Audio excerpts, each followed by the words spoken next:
ஆசையால் இந்த மாற்றம் ஏனடி பிழையான வார்த்தை போல வாழ்ந்து வந்தேனே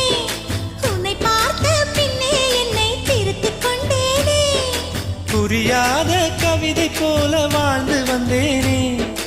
அவையாவும் முந்தன் கண்ணில் அர்த்தம் கண்டேனே இந்த அருகம் புல்லின் மேல் மணித்துளியாய் நின்றாயே எந்த பருவத் தோள்களில் பச்சை கிளியாய் வாழ்ந்தாயே என்னை துளசி செடியாய் சுற்றி வந்தாயோ கண்ணால் பார்த்து பார்த்து வெற்றி கண்டாயோ